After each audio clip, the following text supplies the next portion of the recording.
Here's the L-band reception setup.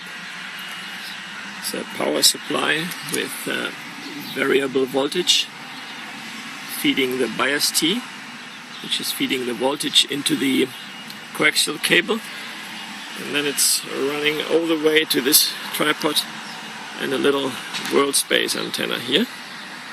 That's the small WorldSpace patch antenna with a built-in low noise preamp, which we are going to use in a few seconds for COSPAS-SARSAT reception.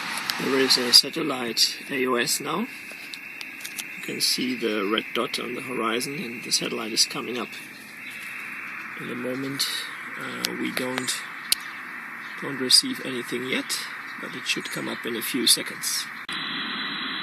Okay, now the signal is coming up. You can see the stripe there. It disappeared. Now it's coming up. So it's getting a bit stronger, but it's still very weak. Let's wait a few more minutes.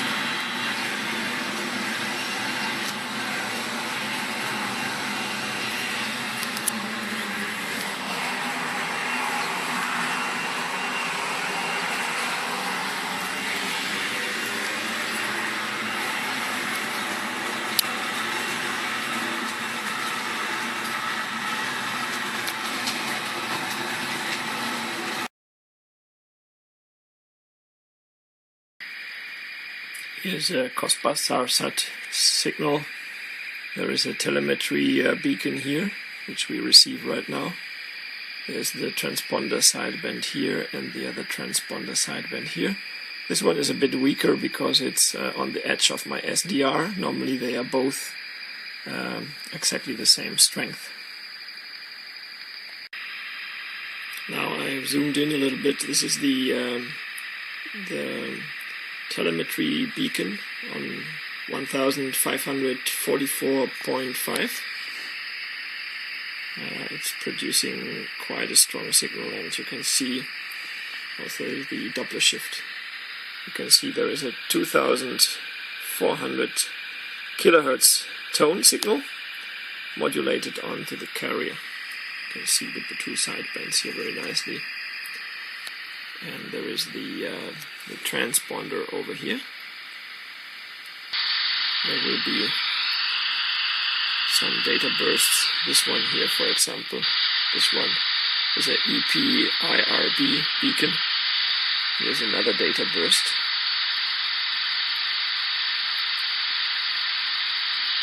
And here's a FM station coming up. That was a data burst, you can see it here. Another data burst.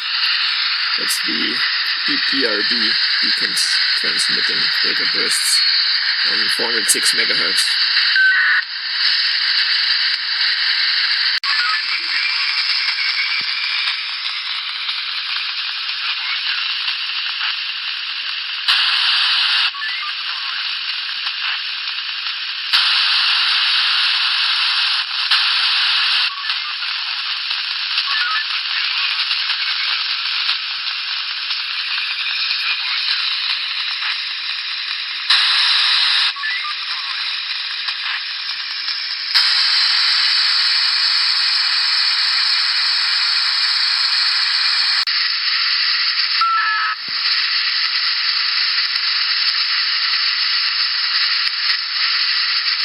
That's a data burst from the EPIRB beacon, and this here is a sideband from what looks like an FM station.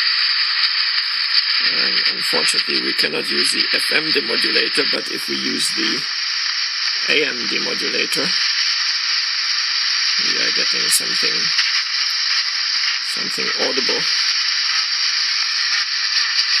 which sounds like a broadcast station.